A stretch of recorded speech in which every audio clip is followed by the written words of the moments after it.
Okay, നമുക്ക് start ചെയ്യാം അല്ലേ. അപ്പൊ നമ്മൾ ഇന്നിവിടെ ഡിസ്കസ് ചെയ്യാൻ പോകുന്നത് +2 economics chapter 6 open economy macro economics എന്ന 6th ചാപ്റ്റർ ആണ് നമ്മൾ ഇവിടെ നിന്ന് ഡിസ്കസ് ചെയ്യാൻ പോകുന്നത്. ഓക്കെ, അപ്പൊ നമ്മുടെ ഇന്നത്തെ ചാപ്റ്ററിന്റെ പേര് ഓപ്പൺ ഇക്കോണമി മാക്രോ ഇക്കണോമിക്സ്. അപ്പൊ നമുക്ക് മാക്രോ ഇക്കണോമിക്സ് എന്താണെന്ന് നമ്മൾ പഠിച്ചു കഴിഞ്ഞു. ഇനി നമ്മൾ ഓപ്പൺ ഇക്കോണമി, അപ്പൊ അതിൽ പ്രത്യേകം എടുത്ത് പറയുന്നുണ്ട് ഓപ്പൺ ഇക്കോണമി. അപ്പൊ നമ്മുടെ ലോകത്തിൽ നോക്കുകയാണെങ്കിൽ 2 തരത്തിലുള്ള ഇക്കോണമിയാണ്. ഒന്ന് നമുക്ക് ഓപ്പൺ ഇക്കോണമി എന്ന് പറയാം, 2 നമുക്ക് ക്ലോസ്ഡ് ഇക്കോണമി എന്ന് പറയാം. അപ്പൊ ഈ ഓപ്പൺ ഇക്കോണമി ആ പേരിൽ തന്നെയുണ്ട്, തുറന്ന സമ്പദ് വ്യവസ്ഥ. എന്താണ് തുറന്ന സമ്പദ് വ്യവസ്ഥ?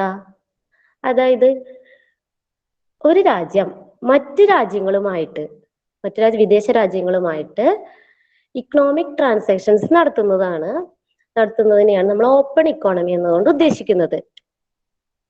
അതായത് ഒരു രാജ്യം economic transactions held with other nation. ഇപ്പൊ ഒരു രാജ്യം മറ്റു രാജ്യങ്ങളുമായിട്ട് പ്രോഡക്റ്റ് മാർക്കറ്റ് റിലേഷൻ, അതുപോലെ തന്നെ investment, factor market relation, especially trade, ഇങ്ങനെയുള്ള കാര്യങ്ങൾ. ഇപ്പൊ ഒരു രാജ്യത്ത് നിന്ന് മറ്റൊരു രാജ്യത്തേക്ക് ഗുഡ്സ് സർവീസ് ഒക്കെ എക്സ്പോർട്ട് ചെയ്യുന്നുണ്ടെങ്കിൽ, അതുപോലെ തന്നെ മറ്റു രാജ്യങ്ങളിൽ നിന്ന് ഗുഡ്സ് സർവീസ് അങ്ങനെയുള്ള കാര്യങ്ങൾ ഇമ്പോർട്ട് ചെയ്യുന്നുണ്ടെങ്കിൽ അതൊരു ഇക്കണോമിക് ട്രാൻസാക്ഷൻ ആണല്ലോ. അതുപോലെ തന്നെ ഇൻവെസ്റ്റ്മെന്റ്, ഒരു രാജ്യം മറ്റു രാജ്യത്ത് പോയിട്ട് നമ്മൾ ഇൻവെസ്റ്റ്മെന്റ് നടത്തുകയാണെങ്കിൽ, അതുപോലെ തന്നെ മറ്റു രാജ്യങ്ങൾ ഒരു രാജ്യത്തേക്ക് വന്ന് ഇൻവെസ്റ്റ്മെന്റ് നടത്തുകയാണെങ്കിൽ ആ ഒരു രാജ്യത്തിന്, ആ ഒരു ഇക്കോണമിയെ നമുക്ക് എന്ത് പറയാം? ഓപ്പൺ ഇക്കോണമി എന്ന് പറയാം. അതായത് തുറന്നിരിക്കുകയാണ്. അതായത് ആർക്ക് വേണമെങ്കിലും ആ രാജ്യത്ത് മറ്റു രാജ്യങ്ങളുമായിട്ട് എക്സ്പോർട്ട് നടത്തുകയും ഇമ്പോർട്ട് നടത്തുകയും ഇൻവെസ്റ്റ്മെന്റ് നടത്തുകയും അതുപോലെ തന്നെ ഫാക്ടർ മാർക്കറ്റ് റിലേഷൻ നടത്തുകയും എന്തു തന്നെ ചെയ്യാനായിട്ടും പറ്റും ഇക്കണോമിക് ട്രാൻസാക്ഷൻസ്. ഇനി അതിന്റെ ഓപ്പോസിറ്റ് ആണ് ക്ലോസ്ഡ് ഇക്കോണമിക് സിസ്റ്റം.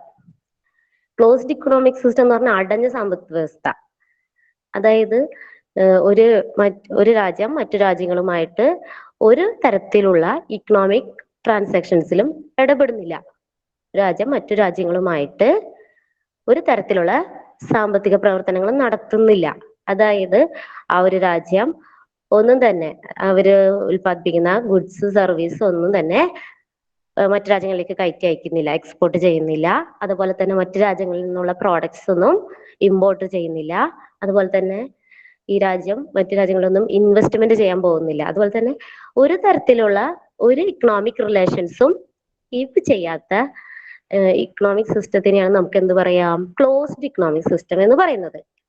നമുക്ക് മനസ്സിലായി. അപ്പൊ ഈ ഓപ്പൺ ഇക്കോണമി ആണെങ്കിൽ എന്തുണ്ടാവും? ഞാൻ പറഞ്ഞു ആദ്യം തന്നെ, മറ്റു രാജ്യങ്ങളുമായിട്ട് പലതരത്തിലുള്ള ഇക്കണോമിക് റിലേഷൻസ് ഉണ്ടായിരിക്കും. ട്രേഡ് ആയിക്കോട്ടെ, എക്സ്പോർട്ട്, ഇമ്പോർട്ട്, ഇൻവെസ്റ്റ്മെന്റ്, അതുപോലെ തന്നെ ഫാക്ടേഴ്സ് മാർക്കറ്റ് റിലേഷൻ, അങ്ങനെയുള്ള എല്ലാ കാര്യങ്ങളും ഉണ്ടാവും. അപ്പൊ നമുക്ക് അതിനുമായി ബന്ധപ്പെട്ട ഡീറ്റെയിൽ ആയിട്ടുള്ള കാര്യങ്ങളാണ് നമ്മൾ ഇന്ന് ഈ ചാപ്റ്ററിൽ ഡിസ്കസ് ചെയ്യുന്നത്. അപ്പോൾ ഓപ്പൺ ഇക്കോണമി എന്ന് പറഞ്ഞാൽ is A one which ഇന്ററാക്ട്സ് with other countries through various channels. നമ്മൾ ഈ പറഞ്ഞ കാര്യങ്ങളാണ്, മറ്റു രാജ്യങ്ങളുമായിട്ട് കോണ്ടാക്ട് നടക്കുന്ന കാര്യങ്ങളാണ് നമ്മൾ പറഞ്ഞത്. പലതരത്തിലുള്ള ഇക്കണോമിക് ട്രാൻസാക്ഷൻസ് നടക്കുന്നു എന്ന് പറഞ്ഞു. അതിൽ നമ്മൾ ഔട്ട്പുട്ട് മാർക്കറ്റ് എന്ന് പറഞ്ഞാൽ നമ്മൾ നേരത്തെ പറഞ്ഞു, രാജ്യത്ത് ഉണ്ടാകുന്ന പ്രൊഡക്ഷൻ കഴിഞ്ഞിട്ട് കിട്ടുന്ന ആ ഒരു ഔട്ട്പുട്ട് എന്ത് ചെയ്യുന്നു? മറ്റു രാജ്യങ്ങളുമായിട്ട് ട്രേഡ് ചെയ്യുന്നു, ഗുഡ്സ് ആയിക്കോട്ടെ സർവീസ് ആയിക്കോട്ടെ. അപ്പൊ ഔട്ട്പുട്ട് മാർക്കറ്റിലൂടെ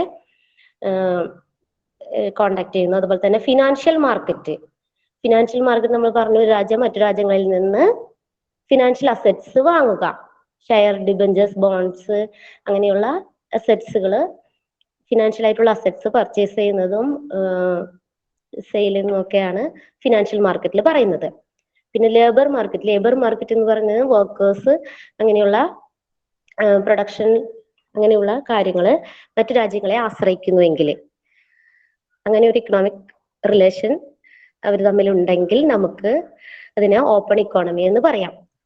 അപ്പൊ ഈ ഒരു കാര്യങ്ങളിലൂടെയാണ് നമുക്ക് ഒരു ഇക്കോണമിയെ ഓപ്പൺ ഇക്കോണമി ആണോ ക്ലോസ്ഡ് ഇക്കോണമി ആണോ എന്ന് നമുക്ക് മനസ്സിലാക്കാൻ പറ്റുന്നത്. ഇനി നമ്മൾ ഓപ്പൺ ഇക്കോണമി ആയതുകൊണ്ട് തന്നെയുള്ള ഒരു രാജ്യത്തുണ്ടാകുന്ന പലവിധ അക്കൗണ്ടുകളും ട്രാൻസാക്ഷനെയും കുറിച്ചാണ് നമുക്ക് അടുത്തത് നോക്കാം.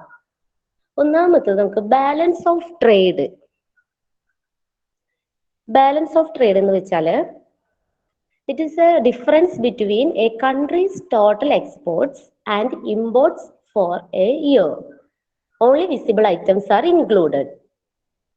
അതായത് ഒരു വർഷത്തില് ഒരു രാജ്യത്ത് നടക്കുന്ന ടോട്ടൽ എക്സ്പോർട്സും ടോട്ടൽ ഇമ്പോർട്സും തമ്മിലുള്ള ഡിഫറൻസിനെയാണ് നമ്മൾ BOT, അതായത് ബാലൻസ് ഓഫ് ട്രേഡ് എന്നതുകൊണ്ട് ഉദ്ദേശിക്കുന്നത്. അതായത് ഒരു രാജ്യത്ത് എത്രത്തോളം ഗുഡ്സ് എക്സ്പോർട്ട് ചെയ്തു, അതേപോലെ തന്നെ എത്രത്തോളം ഗുഡ്സ് ഇമ്പോർട്ട് ചെയ്തു. അപ്പൊ എക്സ്പോർട്ട് ചെയ്തതിന് നമ്മൾ എക്സ്പോർട്ടിനെ ഡിനോട്ട് ചെയ്യുന്നത് എക്സ് എന്നും ഇമ്പോർട്ടിന് നമുക്ക് എം എന്നും ഡിനോട്ട് ചെയ്യുന്നു. ഇതിൽ ഉൾപ്പെടുത്തുന്നത് only visible items are included. Visible tangible items മാത്രം ഇൻക്ലൂഡ് ചെയ്യുന്ന ഒരു ഇതാണ് റെക്കോർഡാണ് ബാലൻസ് ഓഫ് ട്രേഡ് എന്നുകൊണ്ട് ഉദ്ദേശിക്കുന്നത്. ഇനി ബാലൻസ് ഓഫ് ട്രേഡ് നമുക്ക് ക്യാൻ ബി എ ഫേവറബിൾ ആണെങ്കിൽ സർപ്ലസ് എന്ന് നമ്മൾ ഉദ്ദേശിക്കും. അൺഫേവറബിൾ ആണെങ്കിൽ ഡെഫിസിറ്റ് എന്ന് നമുക്ക് പറയാം. അതിന് നമുക്ക് 3 ടൈപ്പ് ആയിട്ട് കൊടുത്തിട്ടുണ്ട്. ട്രേഡ് സർപ്ലസ് ഉണ്ടാവും, ട്രേഡ് ഡെഫിസിറ്റ് ഉണ്ടാവും, ട്രേഡ് ബാലൻസ് ഉണ്ടാവും.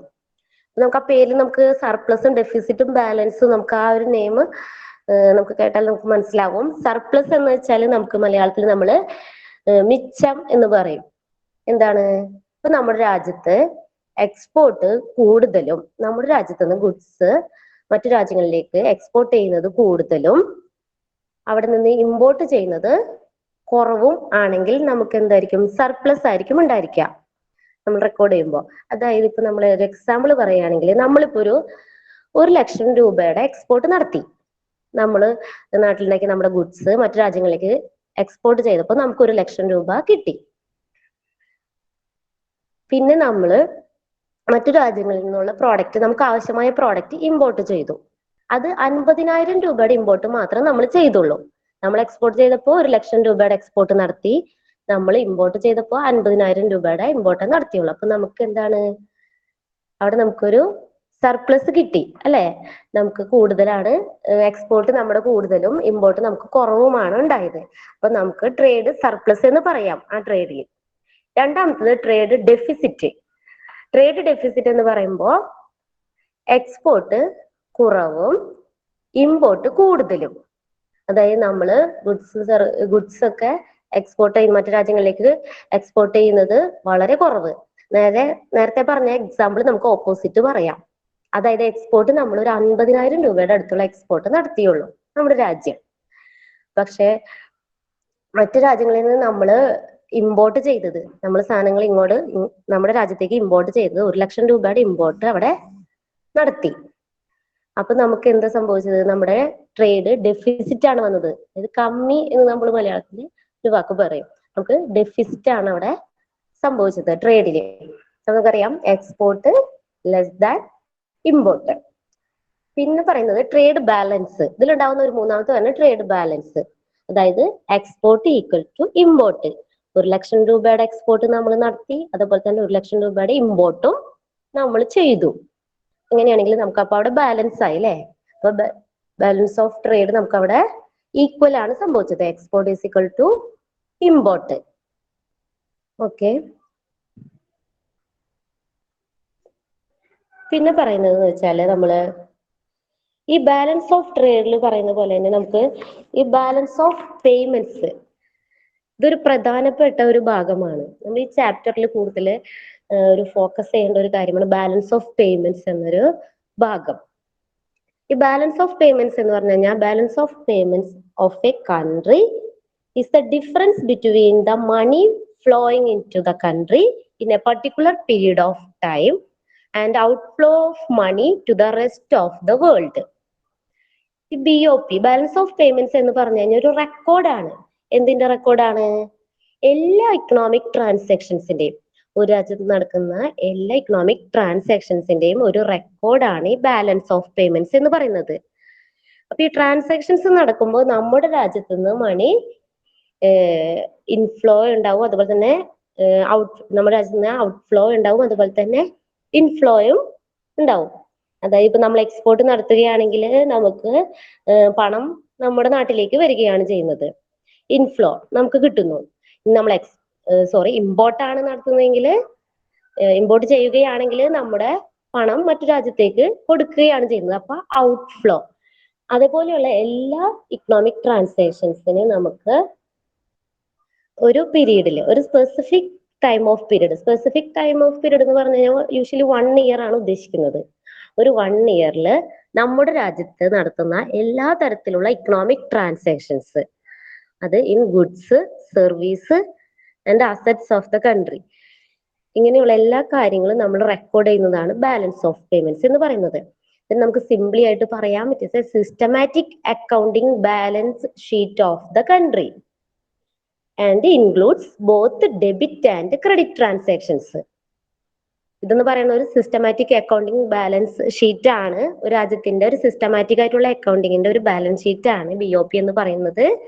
ഇതില് ആ രാജ്യത്ത് നടന്ന ഡെബിറ്റും ക്രെഡിറ്റും ആയിട്ടുള്ള ട്രാൻസാക്ഷൻസിനെ റെക്കോർഡ് ചെയ്യും. പിന്നെ വേറെ തരത്തിൽ നമുക്ക് ഇതിനെ ഡിറ്റർമിൻ ചെയ്യാം. അതായത് പലതരത്തിൽ നമുക്ക് ഈ ഒരു കാര്യം പറയാം. പ്രധാനമായിട്ട് ഒരു കാര്യം ആലോചിച്ചാൽ മതി. ബാലൻസ് ഓഫ് പേയ്മെന്റ്സ് എന്നത് ഉദ്ദേശിക്കുന്നത് ഒരു രാജ്യത്ത് നടക്കുന്ന എല്ലാ ഇക്കണോമിക് ട്രാൻസാക്ഷൻസിനെയും റെക്കോർഡ് ചെയ്യുന്നതെന്ന് ഉദ്ദേശിച്ചാൽ മതി. ഇനി ഈ BOP തന്നെ, ബാലൻസ് ഓഫ് പേയ്മെന്റ്സ് തന്നെ നമുക്ക് സർപ്ലസ് ആയിരിക്കാം, ഡെഫിസിറ്റ് ഉണ്ടാവും, അതുപോലെ തന്നെ ഈക്വൽ ഉണ്ടായിരിക്കാം. നമ്മൾ പറഞ്ഞു സർപ്ലസ്, നമ്മൾ ഇത് മുൻപേ പറഞ്ഞ് ഡെബിറ്റ് ക്രെഡിറ്റ് ട്രാൻസാക്ഷൻസിനെ രേഖപ്പെടുത്തുന്നു പറഞ്ഞില്ലേ ബാലൻസ് ഓഫ് പേയ്മെന്റ്സില്. അപ്പൊ ഈ ഡെബിറ്റും ക്രെഡിറ്റിലും ഉള്ള വ്യത്യാസത്തിന് നമുക്ക് സർപ്ലസ്, ഡെഫിസിറ്റ്, ഈക്വൽ എന്ന് നമുക്ക് സൂചിപ്പിച്ചൂടെ? സർപ്ലസ് ആണെങ്കിൽ നമുക്ക് കൂടുതൽ നല്ലത്, ഡെഫിസിറ്റ് ആണെങ്കിൽ അതൊരു അൺഫേവറബിൾ കണ്ടീഷൻ ആണ്, പിന്നെ ഈക്വൽ ആണെങ്കിൽ അതും വലിയ കുഴപ്പമില്ല. അപ്പൊ അങ്ങനെയുള്ള ഒരു ഇതാണ് ബാലൻസ് ഓഫ് പേയ്മെന്റ്സിൽ പറയുന്നത്. അപ്പൊ ബാലൻസ് ഓഫ് പേയ്മെന്റ്സിൽ തന്നെ നമുക്ക് അതിന് കീഴെ ഒരു 4 അക്കൗണ്ടുകൾ കൂടി വരുന്നുണ്ട്. ഈ ബാലൻസ് ഓഫ് പേയ്മെന്റ്സിലെ 4 തരത്തിലുള്ള അക്കൗണ്ടുകൾ ചെയ്യുന്നുണ്ട്. ഇതിലാണ് നമ്മുടെ ഓരോ ട്രാൻസാക്ഷൻസും രേഖപ്പെടുത്തുന്നത്. ഒന്നാമത്തത് കറന്റ് അക്കൗണ്ട് വരുന്നുണ്ട്, രണ്ടാമത്തത് ക്യാപിറ്റൽ അക്കൗണ്ട്, മൂന്നാമത്തത് ഒഫീഷ്യൽ റിസർവ് അക്കൗണ്ട്, നാലാമത്തത് എറേഴ്സ് ആൻഡ് ഒമിഷൻസ് അക്കൗണ്ട്. അപ്പൊ ഒരു രാജ്യത്തിന്റെ BOPയിൽ 4 തരത്തിലുള്ള അക്കൗണ്ട്സ് ഉണ്ട്. അപ്പൊ കറന്റ് അക്കൗണ്ട് എന്ന് പറഞ്ഞു കഴിഞ്ഞാൽ നമുക്ക് ആ പേരിൽ തന്നെ മനസ്സിലാവും. കറന്റ് അക്കൗണ്ട് എന്താ? It represents A countries imports and exports of goods and services.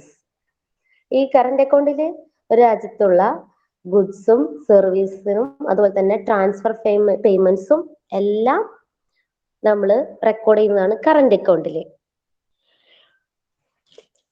ഇത് വേണമെങ്കിൽ നമുക്ക് ഈ കറന്റ് അക്കൗണ്ട് ചിലപ്പോഴൊക്കെ പോസിറ്റീവ് ആയിരിക്കാം, നെഗറ്റീവ് ആയിരിക്കാം. അതായത് നമ്മളിപ്പോ ഗുഡ്സും സർവീസും ഇമ്പോർട്ട് ചെയ്യുന്നതിലും എക്സ്പോർട്ട് ചെയ്യുന്നതിലും വ്യത്യാസം ഉണ്ടെങ്കിൽ നമുക്കത് പോസിറ്റീവ്, നെഗറ്റീവ് എന്ന് പറയാം. ഈ current account may be positive എന്ന് പറയുമ്പോൾ നമുക്ക് സർപ്ലസ് ആയിരിക്കാം. അതായത് നമ്മുടെ ഇമ്പോർട്ട് കുറയുകയും എക്സ്പോർട്ട് കൂടുകയും ചെയ്യണമെങ്കിൽ നമുക്ക് ആ കറന്റ് അക്കൗണ്ട് സർപ്ലസ് എന്ന് പറയാം. ഇനി കറന്റ് അക്കൗണ്ട് നെഗറ്റീവ് എന്ന് പറഞ്ഞു കഴിഞ്ഞാൽ നമുക്ക് ഡെഫിസിറ്റ് ആണ്.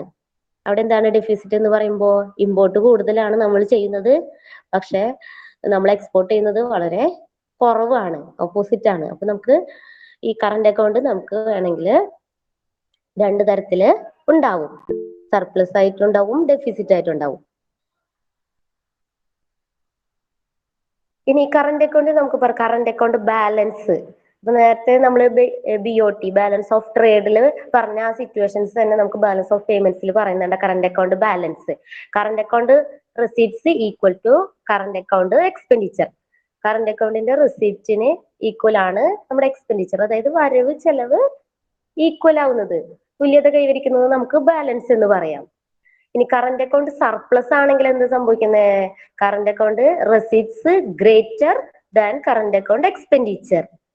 അതായത് നമ്മുടെ റെസീപ്റ്റ്സ് കൂടുതലും നമ്മുടെ എക്സ്പെൻഡിച്ചർ കുറവുമാണെങ്കിൽ നമുക്ക് അവിടെ എന്താണ്? കറന്റ് അക്കൗണ്ട് സർപ്ലസ് ആണ് കിട്ടിയിരിക്കുന്നത്.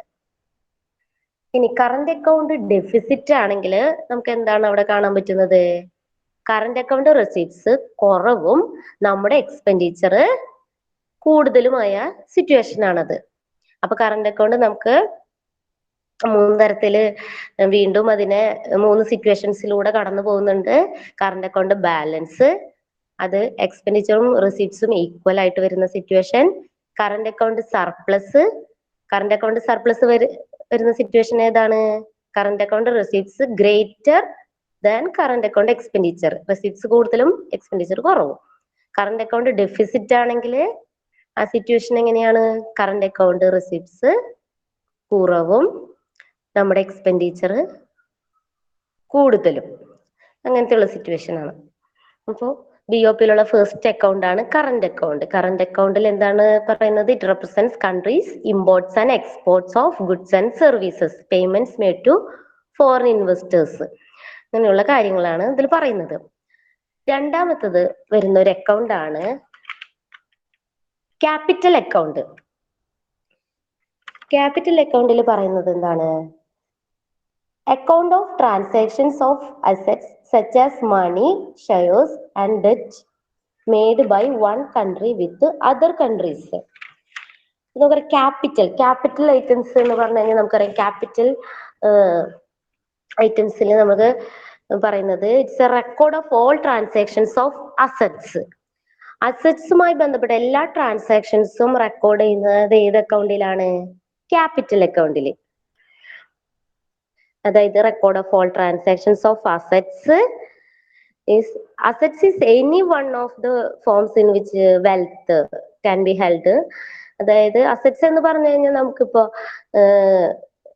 Wealth can be held, money, stock, bond, government debt, അങ്ങനെയുള്ള എല്ലാ അസറ്റ്സും അതുമായി ബന്ധപ്പെട്ട എല്ലാ ട്രാൻസാക്ഷൻസും നമുക്ക് ക്യാപിറ്റൽ അക്കൗണ്ടിൽ നമ്മൾ റെക്കോർഡ് ചെയ്യുന്നു. ഇതെല്ലാം ഒരു ഇയറിൽ നടക്കുന്ന കാര്യങ്ങളാണ് കേട്ടോ. ഓരോ ഇയറിലും റെക്കോർഡ് ചെയ്യുന്നതാണ്. നമ്മുടെ account of transactions of assets such as money, shares, debt made by one country with other countries in a year. ഒരു വർഷം ഒരു രാജ്യം മറ്റു രാജ്യവുമായി നടത്തുന്ന എല്ലാ തരത്തിലുള്ള ട്രാൻസാക്ഷൻസ്, എല്ലാ തരത്തിലുള്ള ട്രാൻസാക്ഷൻ എന്ന് പറഞ്ഞാൽ അസറ്റ്സുമായി ബന്ധപ്പെട്ട ട്രാൻസാക്ഷൻസിനെയാണ് നമ്മൾ ക്യാപിറ്റൽ അക്കൗണ്ടിൽ റെക്കോർഡ് ചെയ്യുന്നത്. Example money, stock, bond, government debt etcetera. ഇവയെല്ലാം ഉൾപ്പെട്ടിട്ടുള്ള എല്ലാ ട്രാൻസാക്ഷൻസും നമ്മൾ ക്യാപിറ്റൽ അക്കൗണ്ടിൽ റെക്കോർഡ് ചെയ്യുന്നു. അടുത്തതാണ് official reserve account. Official reserve അക്കൗണ്ടിൽ നമ്മൾ പറയുന്നത്, ഈ ഒഫീഷ്യൽ റിസർവ് അക്കൗണ്ടിന് നമുക്ക് ഒഫീഷ്യൽ സെറ്റിൽമെന്റ് അക്കൗണ്ട് എന്നും കൂടി നമുക്ക് പറയാം. ഒഫീഷ്യൽ റിസർവ് അക്കൗണ്ട് അല്ലെങ്കിൽ ഒഫീഷ്യൽ സെറ്റിൽമെന്റ് അക്കൗണ്ട്. ഈ ഒഫീഷ്യൽ റിസർവ് അക്കൗണ്ട് ഇത് ക്യാരി ചെയ്യുന്നത് മോണിറ്ററി അതോറിറ്റി ഓഫ് കൺട്രി ആണ്. നമ്മുടെ രാജ്യത്തെ മോണിറ്ററി അതോറിറ്റി ആയിരിക്കും ഈ ഒഫീഷ്യൽ റിസർവ് അക്കൗണ്ട് കീപ്പ് ചെയ്യുന്നത്.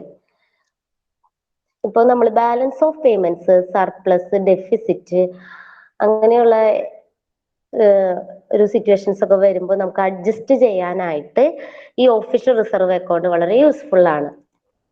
നമ്മുടെ ബാലൻസ് ഓഫ് പേയ്മെന്റ്സിൽ ഉണ്ടാവുന്ന സർപ്ലസ്, ഡെഫിസിറ്റ് അങ്ങനെയുള്ള ട്രാൻസാക്ഷൻസിൽ ഉണ്ടാവുന്ന ആ ഒരു ബാലൻസിൽ ഉണ്ടാവുന്ന ഓരോ കാര്യങ്ങളിലും നമ്മൾ അഡ്ജസ്റ്റ് ചെയ്യാനായിട്ട് ഈ ഒഫീഷ്യൽ റിസർവ് അക്കൗണ്ട് ഉപയോഗിക്കുന്നു. ഇതിൽ പറയുന്നത് purchase of countries on currency is a credit in the balance of payments വേറെ sales currency is debit item.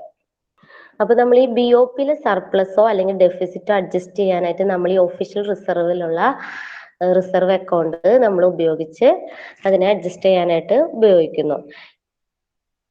ഇതാണ് പറയുന്നത് official reserve account, official settlement account എന്നുകൂടി നമ്മൾ ഇതിനെ സൂചിപ്പിക്കുന്നു. എറേഴ്സ് ആൻഡ് ഒമിഷൻസ് എന്താ? എറേഴ്സ് എന്ന് പറഞ്ഞാൽ എന്താ? തെറ്റുകൾ. അതുപോലെ തന്നെ ഒമിഷൻസ്, വിട്ടുപോവുക. അപ്പൊ നമ്മൾ ഈ ബാലൻസ് ഓഫ് പേയ്മെന്റ്സിൽ തന്നെ നമ്മൾ ഒരു അക്കൗണ്ടിൽ നമ്മൾ വിട്ടുപോയതോ അല്ലെങ്കിൽ നമ്മൾ തെറ്റ് വന്നിട്ടുള്ളതായിട്ടുള്ള ഓരോ ട്രാൻസാക്ഷൻസ് ഒക്കെ നമ്മൾ എന്ത് ചെയ്യും? ഈ എറേഴ്സ് ആൻഡ് ഒമിഷൻസിലാണ് രേഖപ്പെടുത്തുന്നത്. അതായത് account containing missing accounts, missing ആയിട്ടുള്ള അക്കൗണ്ട്സ് ഒക്കെ നമ്മൾ ഇൻക്ലൂഡ് ചെയ്യുന്ന ഒരു അക്കൗണ്ട് ആണ് എറേഴ്സ് ആൻഡ് ഒമിഷൻസ്. നമ്മൾ ഇത്ര നേരം ബാലൻസ് ഓഫ് പേയ്മെന്റ്സ് എന്ന ഒരു ഭാഗത്തിനെ കുറിച്ചാണ് നമ്മൾ ഇത്ര നേരം പഠിച്ചത്. ഈ ബാലൻസ് ഓഫ് പേയ്മെന്റ്സിൽ തന്നെ 4 തരം അക്കൗണ്ടുകൾ കീപ്പ് ചെയ്യുന്നുണ്ട്.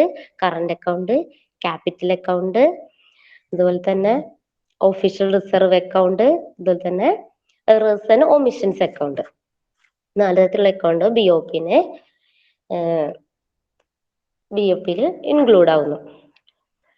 ഇനി നമുക്ക് ഈ ഓപ്പൺ ഇക്കോണമിയിൽ തന്നെ മറ്റൊരു ഭാഗം നമുക്ക് പറയുകയാണെങ്കിൽ എക്സ്ചേഞ്ച് മാർക്കറ്റ്, ഫോറിൻ എക്സ്ചേഞ്ച്. അപ്പൊ നമ്മൾ ഓപ്പൺ ഇക്കോണമി ആയതുകൊണ്ട് തന്നെ നമ്മൾ മറ്റു രാജ്യങ്ങളുമായിട്ട് ട്രാൻസാക്ഷൻസ് നടക്കുന്നുണ്ടെന്ന് പറഞ്ഞല്ലോ. ക്ലോസ്ഡ് ആണെങ്കിൽ ഇതൊന്നും ഉണ്ടാവില്ല. ക്ലോസ്ഡ് ആണെങ്കിൽ നമ്മളിങ്ങനെ എക്സ്പോർട്ടോ ഇമ്പോർട്ടോ മറ്റ് ഇക്കണോമിക് ട്രാൻസാക്ഷൻസ് ഒന്നും തന്നെ നടക്കില്ലല്ലോ. അതുകൊണ്ട് നമുക്ക് ഇത്തരത്തിലുള്ള അക്കൗണ്ടും കീപ്പ് ചെയ്യേണ്ട ആവശ്യം ഉണ്ടാവില്ല. പക്ഷെ നമ്മളിപ്പോ ഓപ്പൺ ഇക്കോണമിയെ കുറിച്ച് പഠിക്കുന്നതായതുകൊണ്ട് തന്നെ നമുക്ക് എന്തുകൂടി ഉണ്ട്, ഓരോ അക്കൗണ്ട് കൂടിയും കീപ്പ് ചെയ്യേണ്ടതുണ്ട്. നമുക്കടുത്ത് നോക്കുന്നത് foreign exchange market. Foreign exchange എന്ന് പറഞ്ഞാൽ എന്താ? An exchange rate is a rate at which one currency for another currency. അതായത് ഒരു കറൻസിയുമായിട്ട് മറ്റ് കറൻസിയെ നമ്മള് അതിന്റെ വാല്യൂ നോക്കുന്നതാണ് എക്സ്ചേഞ്ച് റേറ്റ്. ഇപ്പൊ നമ്മളൊരു കറൻസി മറ്റൊരു കറൻസി ആയിട്ട് ആ ഒരു കറൻസിയും തമ്മിലുള്ള ആ റേറ്റിനെയാണ് നമ്മൾ എന്ത് പറയുന്നത്, എക്സ്ചേഞ്ച് റേറ്റ് എന്ന് പറയുന്നത്. അതായത് സിമ്പിൾ ആയിട്ട് നമുക്ക് പറയുകയാണെങ്കിൽ price of one currency in terms of another currency. നമ്മൾ കറക്റ്റ് ഒരു എക്സാമ്പിൾ പറയുകയാണെങ്കിൽ ഡോളർ റുപ്പീസ്. നമ്മൾ പറയാറുണ്ട് ഒരു ഡോളറിന് ഇത്ര രൂപയാണ്, ഇന്ത്യൻ രൂപ. അതായത് അവരൊരു ഡോളർ കിട്ടണമെങ്കിൽ നമ്മുടെ ഇന്ത്യൻ രൂപ ഇത്ര കൊടുക്കണം എന്ന് നമ്മൾ പറയാറുണ്ട്. അപ്പൊ ആ ഒരു റേറ്റിനെയാണ് നമ്മൾ എന്ത് പറയുന്നത്, എക്സ്ചേഞ്ച് റേറ്റ് എന്ന് പറയുന്നത്. അപ്പൊ നമുക്കൊരു ഡോളർ നമുക്ക് കിട്ടണമെങ്കിൽ ഇത്ര രൂപ, ആ ഡോളറിനുള്ള 70-80 ഐ തിങ്ക് അത്രയാണെന്ന് തോന്നുന്നു. അപ്പൊ അത്രയും നമ്മള് കൊടുക്കേണ്ടതായിട്ട് വരും. ആ ഒരു റേറ്റിനെയാണ് പറയുന്നത്. അപ്പൊ ഒരു കറൻസിയുടെ പ്രൈസ് മറ്റൊരു കറൻസിയിൽ പറയുന്നതാണ് എക്സ്ചേഞ്ച് റേറ്റ് എന്ന് പറയുന്നത്. ഈ എക്സ്ചേഞ്ച് റേറ്റിൽ തന്നെ നമുക്ക് നോക്കാം. അതിൽ പറഞ്ഞിട്ട് the market in which national currencies are traded for one another is known as foreign exchange market. ഈ ഫോറിൻ എക്സ്ചേഞ്ച് മാർക്കറ്റിൽ എന്താ നടക്കുന്നത്, ഈ കറൻസീസ്, ഒരു രാജ്യത്തിന്റെ കറൻസി മറ്റു രാജ്യവുമായിട്ട് എക്സ്ചേഞ്ച് ചെയ്യുക, ആ ഒരു എക്സ്ചേഞ്ച് ചെയ്യുന്ന മാർക്കറ്റിനെയാണ് ഫോറിൻ എക്സ്ചേഞ്ച് മാർക്കറ്റ് എന്ന് പറയുന്നത്. ഇനി ഫോറിൻ എക്സ്ചേഞ്ച് മാർക്കറ്റിന് ഫോറിൻ എക്സ്ചേഞ്ച് റേറ്റിനെ കുറിച്ച് നമ്മളിപ്പോ പറഞ്ഞു കഴിഞ്ഞു. ഫോറിൻ എക്സ്ചേഞ്ച് റേറ്റ് എന്ന് പറഞ്ഞു കഴിഞ്ഞാൽ അങ്ങനെ ഒരു കൺട്രി മറ്റു രാജ്യത്തിന്റെ കറൻസിയുമായിട്ട് എക്സ്ചേഞ്ച് ചെയ്യുമ്പോൾ ഉണ്ടാവുന്ന ആ കറൻസിക്കുള്ള റേറ്റിനെയാണ് ഫോറിൻ എക്സ്ചേഞ്ച് റേറ്റ് എന്നതുകൊണ്ട് ഉദ്ദേശിക്കുന്നത്. ഈ ഫോറിൻ എക്സ്ചേഞ്ച് റേറ്റ് എന്ന് പറയുമ്പോൾ നമുക്ക് ഈ എക്സ്ചേഞ്ച് റേറ്റിനെ പലതരത്തിൽ നമുക്ക് തിരിച്ചിട്ടുണ്ട്. അതായത് methods of determining the exchange rates. ഓരോ എക്സ്ചേഞ്ച് റേറ്റ്സിനെയും ഡിറ്റർമിൻ ചെയ്യുന്നത് പല രീതികളിലാണ്. അങ്ങനെ നമ്മൾ ഡിറ്റർമിൻ ചെയ്തിട്ടുള്ള കുറച്ച് രീതികളാണ്. നമുക്ക് ഫിക്സഡ് എക്സ്ചേഞ്ച് റേറ്റ് എന്ന് പറയും, ഫ്ലെക്സിബിൾ എക്സ്ചേഞ്ച് റേറ്റ്, അതുപോലെ തന്നെ ഫ്ലോട്ടിംഗ് എക്സ്ചേഞ്ച് റേറ്റ് അല്ലെങ്കിൽ മാനേജ്ഡ് ഫ്ലോട്ടിംഗ്. അങ്ങനെ 3 തരത്തില് നമ്മൾ എക്സ്ചേഞ്ച് റേറ്റിനെ തിരിച്ചിട്ടുണ്ട്. അതിൽ നമ്മൾ പറയണമെങ്കിൽ ഉദാഹരണമായിട്ട് ഇപ്പോ ഫ്ലെക്സിബിൾ എക്സ്ചേഞ്ച് റേറ്റ്. ഫ്ലെക്സിബിൾ, നമുക്ക് ആ പേരിൽ തന്നെ അറിയാം, ഫ്ലെക്സിബിൾ ആണ് അല്ലെ. ചേഞ്ച് എപ്പോ വേണമെങ്കിലും നമുക്ക് ചേഞ്ച് ആക്കാൻ പറ്റും, അതായത് ചേഞ്ച് ആവും ആ ഒരു എക്സ്ചേഞ്ച് റേറ്റ്. ഈ എക്സ്ചേഞ്ച് റേറ്റ് ആരാ ഡിറ്റർമിൻ ചെയ്യുന്നത്? Exchange rate is determined by the demand and supply of foreign currency, no government intervention. ഈ ഫ്ലെക്സിബിൾ എക്സ്ചേഞ്ച് റേറ്റിനെ ഗവൺമെന്റ് ഒരു തരത്തിലും ഇടപെടുന്നില്ല. ഈ എക്സ്ചേഞ്ച് റേറ്റ് തീരുമാനിക്കുന്നത് ആരാണ്? നമ്മുടെ ഫോറിൻ കറൻസിയിലെ ഉള്ള ഫോറിൻ കറൻസിയുടെ സപ്ലൈയും അതുപോലെ തന്നെ ആ ഡിമാൻഡുമാണ് എന്ത് തീരുമാനിക്കുന്നത്. ഈ സപ്ലൈ ഡിമാൻഡ് എന്ന് പറഞ്ഞാൽ എന്താ, മാർക്കറ്റ് ഫോഴ്സിനെയാണ് സപ്ലൈ ഡിമാൻഡ് എന്ന് പറയുന്നത്, നമുക്കറിയാലോ. ഈ മാർക്കറ്റ് ഫോഴ്സ്, അതായത് ഫോറിൻ കറൻസിയുടെ സപ്ലൈയും അതിന്റെ ഡിമാൻഡും ഡിറ്റർമിൻ ചെയ്യുന്ന എക്സ്ചേഞ്ച് റേറ്റ് ആണ് ഫ്ലെക്സിബിൾ എക്സ്ചേഞ്ച് റേറ്റ് എന്ന് പറയുന്നത്. അവിടെ ഗവൺമെന്റ് യാതൊരു തരത്തിലുള്ള ഇന്റർവെൻഷനും നടത്തുന്നില്ല. ഇപ്പൊ ഈ ഫ്ലെക്സിബിൾ എക്സ്ചേഞ്ച് റേറ്റിൽ തന്നെ നമുക്ക് പറയുന്ന ഒരു കാര്യമാണ് depreciation of domestic currency, appreciation of domestic currency. ഡിപ്രിസിയേഷനും അപ്രിസിയേഷനും നമ്മൾ പഠിച്ചിട്ടുണ്ടാവും. ഡിപ്രിസിയേഷൻ ഓഫ് ഡൊമസ്റ്റിക് കറൻസി എന്ന് വെച്ചാൽ എന്താ, increase in exchange rate. It means rise in the price of foreign currency. അതായത് നമ്മുടെ ഡൊമസ്റ്റിക് കറൻസിയുടെ മൂല്യം കുറയുകയാണ് ഈ ഡിപ്രിസിയേഷൻ എന്നുകൊണ്ട് ഉദ്ദേശിക്കുന്നത്. ഡിപ്രിസിയേഷൻ നമ്മൾ പഠിച്ചിട്ടുണ്ടാവും. ഇപ്പൊ ഡിപ്രിസിയേഷൻ സംഭവിക്കുക, അതായത് മൂല്യച്യുതി, അതായത് മൂല്യം കുറയുന്ന ഒരു അവസ്ഥയാണ് ഡിപ്രിസിയേഷൻ എന്ന് പറയുന്നത്. അപ്പൊ ഡിപ്രിസിയേഷൻ ഓഫ് ഡൊമസ്റ്റിക് കറൻസി എന്ന് പറഞ്ഞു കഴിഞ്ഞാല് നമ്മുടെ കറൻസിയുടെ മൂല്യം കുറയുന്നു. അപ്പൊ നമ്മുടെ കറൻസിയുടെ മൂല്യം കുറയുക എന്ന് പറഞ്ഞാൽ എന്താണ്, അവിടെ എക്സ്ചേഞ്ച് റേറ്റ് ഇൻക്രീസ് ചെയ്യുകയാണ് ചെയ്യുന്നത്. എക്സ്ചേഞ്ച് റേറ്റ് ഇൻക്രീസ് ചെയ്യുന്നത് കുറച്ചും കൂടി വ്യക്തമായിട്ട് പറഞ്ഞു കഴിഞ്ഞാല് ഫോറിൻ കറൻസിയുടെ പ്രൈസ് കൂടുന്നു. ഫോറിൻ കറൻസിയുടെ പ്രൈസ് കൂടുന്നു, അപ്പോഴാണ് ഡിപ്രിസിയേഷൻ സംഭവിക്കുന്നത്. ഉദാഹരണം പറയുകയാണെങ്കിൽ അമേരിക്കൻ ഡോളർ ഇപ്പൊ ഇത്ര രൂപയായി കൂടി കൂടി വരികയാണ് അല്ലെ. നമ്മള് ഇപ്പൊ വർഷങ്ങൾക്ക് മുമ്പാണെങ്കിൽ ഇപ്പൊ 40, 60, 70 ആ ഒരു റേഞ്ചിലൊക്കെ പോയിരുന്നു. ഇപ്പോ അമേരിക്കൻ ഡോളർ വളരെയധികം ബിലോ 100 അത്രയും കൂടി കൂടി വരികയാണ്. ഡോളറിന്റെ ഇത് കൂടുകയും അതുപോലെ തന്നെ നമ്മുടെ പത്രവാർത്തകളിലൊക്കെ കാണാം രൂപയുടെ മൂല്യം ഇടിഞ്ഞു, ഇത്ര കുറഞ്ഞു വന്നു, അങ്ങനെയൊക്കെ പറയുന്ന വാർത്തകൾ നിങ്ങൾ കണ്ടിട്ടുണ്ടാവും. അപ്പോ അങ്ങനെ ഒരു വാർത്ത വരുന്നത് ഇതിനെ ബേസ് ചെയ്തിട്ടാണ്. അതായത് ഫോറിൻ കറൻസിയുടെ മൂല്യം, അവരുടെ വില, ആ കറൻസിയുടെ വില കൂടുകയും അങ്ങനെ കൂടുമ്പോൾ നമുക്കപ്പോ ഒരു ഡോളർ വാങ്ങിക്കാനായിട്ട് നമ്മൾ എത്ര രൂപ കൊടുക്കേണ്ടി വരും, എത്രയാണോ ഒരു ഡോളർ കൊടുക്കാനായിട്ട്, ഡോളർ വാങ്ങാനായിട്ട് നമുക്ക് ആവശ്യം ഉള്ളത് അത്രയും മുമ്പ് കൊടുത്തതിനേക്കാളും ഇപ്പൊ ഡോളറിന്റെ വില കൂടി. അപ്പൊ നമ്മൾ മുമ്പ് കൊടുത്തതിനേക്കാളും കൂടുതൽ ഇന്ത്യൻ രൂപ കൊടുത്ത് ആ ഡോളർ വാങ്ങേണ്ടതായിട്ട് വരും. അപ്പോൾ നമ്മുടെ ഡൊമസ്റ്റിക് കറൻസിയുടെ മൂല്യം കുറയുകയല്ലേ ചെയ്തത്. ഇനി അടുത്തത് അപ്രീസിയേഷൻ ഓഫ് ഡൊമസ്റ്റിക് കറൻസി. ഈ അപ്രീസിയേഷൻ ഓഫ് ഡൊമസ്റ്റിക് കറൻസി എന്ന് പറഞ്ഞു കഴിഞ്ഞാൽ എന്താണ്, നമ്മള് ഡിപ്രീസിയേഷൻ ആ സിറ്റുവേഷനിലെ ഓപ്പോസിറ്റ് ആണ്. അതായത് decrease in exchange rate, exchange rate decrease ചെയ്യുന്നു, എക്സ്ചേഞ്ച് ചെയ്യാനായിട്ടുള്ള റേറ്റ് കുറഞ്ഞു. അതായത് it means a fall in price of foreign currency.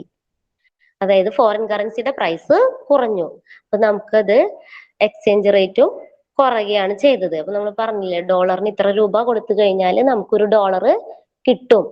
അപ്പോ നമുക്ക് അത്രയും രൂപ കൊടുക്കേണ്ടതായിട്ട് വരില്ല, അവിടെ പ്രൈസ് കുറഞ്ഞിരിക്കുകയാണ് ഫോറിൻ കറൻസിയുടെ. അപ്പൊ നമുക്ക് എക്സ്ചേഞ്ച് റേറ്റ് അവിടെ കുറവാണ്. അപ്പൊ അപ്പൊ നമ്മുടെ ഡൊമസ്റ്റിക് കറൻസിയുടെ ഇത് മൂല്യം കൂടുകയാണ് ചെയ്തത്. ഓക്കെ, അപ്പൊ നമ്മൾ എക്സ്ചേഞ്ച് റേറ്റ് നമ്മൾ പറഞ്ഞു. ഒന്നാമത്തത് ഫ്ലെക്സിബിൾ എക്സ്ചേഞ്ച് റേറ്റ് ആണ്. ഈ ഫ്ലെക്സിബിൾ എക്സ്ചേഞ്ച് റേറ്റ് തീരുമാനിക്കുന്നത് മാർക്കറ്റ് ഫോഴ്സ് ആയിട്ടുള്ള, അതായത് ഫോറിൻ കറൻസിയുടെ സപ്ലൈയും ഡിമാൻഡും അനുസരിച്ച്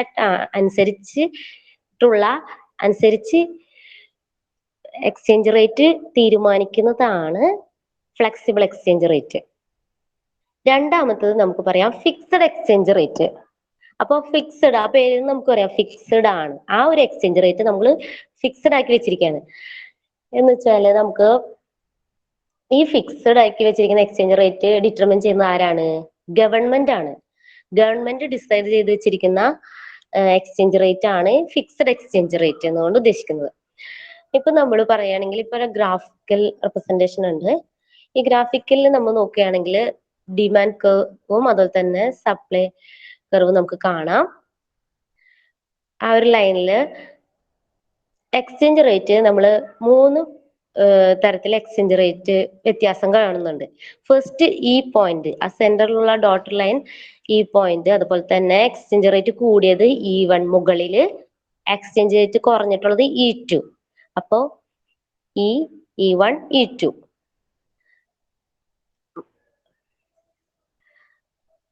അതേപോലെ തന്നെ അതിന് നേരെ നമ്മൾ ഡിമാൻഡ് സ്ലോപ്പ് അതുപോലെ തന്നെ സപ്ലൈ സ്ലോപ്പും കാണുന്നുണ്ട്. അതിൽ നമ്മൾ ഇക്വിലിബ്രിയം പോയിന്റ് കാണുന്നുണ്ട്, അതുപോലെ തന്നെ AB അങ്ങനെയുള്ള 2 പോയിന്റ് കൂടി കാണുന്നുണ്ട്. നമുക്ക് ശ്രദ്ധിച്ചു കഴിഞ്ഞാൽ മനസ്സിലാവും. ഇപ്പൊ നമ്മുടെ എക്സ്ചേഞ്ച് റേറ്റ് കൂടി, അതായത് E1ലേക്ക് ആയി, അതായത് ഏറ്റവും ഫസ്റ്റ് പോയിന്റ് E1ൽ നിൽക്കുമ്പോൾ ഡിമാൻഡ് കർവിന്റെ അവിടെ എ പോയിന്റ് കാണുന്നുണ്ടല്ലോ നിങ്ങൾ. അപ്പൊ ഈ എ പോയിന്റ് കാണുന്നുണ്ടെങ്കിൽ നമ്മുടെ അവിടെ ഡിമാൻഡ് എന്താണ് ചെയ്യുന്നത്? റേറ്റ് കൂടിയപ്പോൾ എന്ത് സംഭവിച്ചു? ഡിമാൻഡ് കുറഞ്ഞു. എ പോയിന്റ് കുറവല്ല ചെയ്തത്, ഡിമാൻഡ് കുറവാണ് ചെയ്തത്. പക്ഷെ സപ്ലൈ ആ സമയത്ത് കൂടുതലാണ് ചെയ്തത്. ബി പോയിന്റ് ശ്രദ്ധിച്ചോ നിങ്ങൾ? സപ്ലൈ സ്ലോപ്പിന്റെ ആ ബി പോയിന്റ് അവിടെ സപ്ലൈ കൂടുകയാണ് ചെയ്തത് എന്ന എക്സ്ചേഞ്ച് റേറ്റിൽ കേട്ടാ. സോറി, E1 എന്ന എക്സ്ചേഞ്ച് റേറ്റിൽ. ഏറ്റവും മുകളിലുള്ള എക്സ്ചേഞ്ച് റേറ്റ് ആയ E1 എക്സ്ചേഞ്ച് റേറ്റ് കൂടുകയാണ് ചെയ്തത്. കൂടിയപ്പോ ഡിമാൻഡ് കുറഞ്ഞു. അതായത് എ പോയിന്റ് നേരെ താഴത്തേക്ക് നോക്കണമെങ്കിൽ താഴത്തെ ആക്സിസിൽ കുറവാണ് നമ്മൾ രേഖപ്പെടുത്തുന്നത്. അതേസമയം സപ്ലൈ സൈഡ് കൂടുതൽ, ബി പോയിന്റ് നേരെ നമുക്ക് താഴേക്ക് അത് ലൈൻ ചെയ്യുകയാണെങ്കിൽ അത് കൂടുതലായിട്ട് കാണാം. ഇനി നെക്സ്റ്റ് നമ്മൾ താഴെ E2, ഏറ്റവും താഴെ കാണുന്ന E2 എന്ന എക്സ്ചേഞ്ച് റേറ്റ് നോക്കുകയാണെങ്കിൽ അവിടെ എന്ത് സംഭവിച്ചേക്കുന്നത്? അതായത് എക്സ്ചേഞ്ച് റേറ്റ് കുറഞ്ഞപ്പോൾ സപ്ലൈക്ക് എന്ത് സംഭവിച്ചു? സപ്ലൈ കുറവായി അല്ലെ? സപ്ലൈ നിങ്ങൾ കണ്ടോ ആ ഒരു ലൈൻ സ്ലോപ്പ്? സപ്ലൈ കുറവും അതുപോലെ തന്നെ, പക്ഷെ ഡിമാൻഡിന് എന്ത് സംഭവിച്ചു? ഡിമാൻഡ് കൂടുകയാണ് ചെയ്തത് അവിടെ. അപ്പോ പലതരത്തിൽ ഇങ്ങനെ റേറ്റിൽ വ്യത്യാസം വരുമ്പോൾ, നമ്മുടെ എക്സ്ചേഞ്ച് റേറ്റിൽ വ്യത്യാസം വരുമ്പോൾ, ഒന്നല്ലെങ്കിൽ എക്സ്ചേഞ്ച് റേറ്റ് കൂടുകയാണെങ്കിൽ അവിടെ എന്ത് സംഭവിച്ചു? ഒന്നല്ലെങ്കിൽ ഡിമാൻഡ് കുറവാവുകയും സപ്ലൈ കൂടുകയും ചെയ്യും. ഇനി എക്സ്ചേഞ്ച് റേറ്റ് കുറവാവുകയാണെങ്കിൽ സപ്ലൈ കുറയുകയും ഡിമാൻഡ് കൂടുകയും ചെയ്യും. അപ്പൊ ഈ രണ്ട് സിറ്റുവേഷൻസും നല്ലതല്ല. അപ്പോ ഇതിന് രണ്ടിനും ഇടയ്ക്കുള്ള ഒരു പോയിന്റ്, അതായത് ഗവൺമെന്റ് ഒരു പോയിന്റ് ഫിക്സ് ചെയ്തു, ഇക്വിലിബ്രിയം പോയിന്റ്, അതായത് അവിടെ നോക്കുകയാണെങ്കിൽ ഡിമാൻഡും സപ്ലൈയും ഈക്വൽ ആയിട്ട് വരുന്ന ഒരു പോയിന്റ്. അപ്പൊ നമുക്ക് ഈ ഒരു റേറ്റില് എന്നൊരു റേറ്റ് ഗവൺമെന്റ് ഫിക്സ് ചെയ്യും. അതാണ് ഫിക്സ്ഡ് എക്സ്ചേഞ്ച് റേറ്റ്. അപ്പൊ അവിടെ ഡിമാൻഡും ഈക്വൽ ആണ്, ഡിമാൻഡ് സപ്ലൈയും ഈക്വൽ ആയി വരുന്നു അവിടെ. മറ്റേത് റേറ്റ് ആയാലും ഡിമാൻഡ് സപ്ലൈയിലും ഒന്നല്ലെങ്കിൽ സപ്ലൈ കൂടും അല്ലെങ്കിൽ ഡിമാൻഡ് കുറയും. അങ്ങനെ രണ്ടവസ്ഥകളിലും അങ്ങനെ ഉണ്ടാവുന്നുണ്ട്. അതുകൊണ്ട് ഇക്വിലിബ്രിയം റേറ്റ് ആയിട്ട് ഗവൺമെന്റ് ഒരു റേറ്റ് ഫിക്സ് ചെയ്യും. അതാണ് ഫിക്സ്ഡ് എക്സ്ചേഞ്ച് റേറ്റ് എന്നുകൊണ്ട് ഉദ്ദേശിക്കുന്നത്. ഇനി അടുത്തത് നമ്മൾ പറയുകയാണെങ്കിൽ managed or floating exchange rate. അതായത് മാനേജ്ഡ് ഓർ ഫ്ലോട്ടിംഗ്. അപ്പൊ നമ്മൾ ഈ കഴിഞ്ഞ 2 എക്സ്ചേഞ്ച് റേറ്റിനെ ഡിറ്റർമിൻ ചെയ്യുന്നത് നമ്മൾ പറഞ്ഞു. ഫ്ലെക്സിബിൾ ആണെങ്കിൽ മാർക്കറ്റ് ഫോഴ്സ് ആണ് അതിനെ ഡിറ്റർമിൻ ചെയ്യുന്നതെന്ന് പറഞ്ഞു. അതുപോലെ തന്നെ ഫിക്സ്ഡ് എക്സ്ചേഞ്ച് റേറ്റിനെ ഡിറ്റർമിൻ ചെയ്യുന്നത് ഗവൺമെന്റ് ആണെന്ന് പറഞ്ഞു. അപ്പൊ ഈ രണ്ടും കഴിഞ്ഞിട്ട് മൂന്നാമതൊരു എക്സ്ചേഞ്ച് റേറ്റ് ഡിറ്റർമിൻ ചെയ്യുന്നുണ്ട്. അതാരാണ്? Mixing of fixed exchange rate and flexible exchange rate. അതായത് ഇവിടെ ഡിറ്റർമിൻ ചെയ്യുന്നത് ആരൊക്കെ ചേർന്നാണ്? മാർക്കറ്റ് ഫോഴ്സ് ആയി ഡിമാൻഡ് ആൻഡ് സപ്ലൈയും അതിന് റോളുണ്ട്, അതുപോലെ തന്നെ ഗവൺമെന്റിനും റോളുണ്ട് ഈ ഫ്ലോട്ടിംഗ് എക്സ്ചേഞ്ച് റേറ്റ് മാനേജ് ചെയ്യുന്നതില്. അപ്പൊ ഇതിന് നമ്മൾ managed or floating exchange rate എന്ന് പറയുന്നു. അതായത് government sets an upper and lower limits on the exchange rates. The exchange rate will be flexible within these limits. അതായത് ഇപ്പൊ ഗവൺമെന്റ് തന്നെ ഒരു ലിമിറ്റ്സ് സെറ്റ് ചെയ്തിട്ടുണ്ടാവും. അതായത് അപ്പർ പോയിന്റും ലോവർ പോയിന്റും സെറ്റ് ചെയ്തിട്ടുണ്ടാവും. ഇതിന് ഇടയിലായിരിക്കും ഈ റേറ്റ് ഫ്ലോട്ട് ചെയ്യുന്നത്. അതായത് താഴേക്കും ഇല്ല മുകളിലേക്കും ഇല്ല.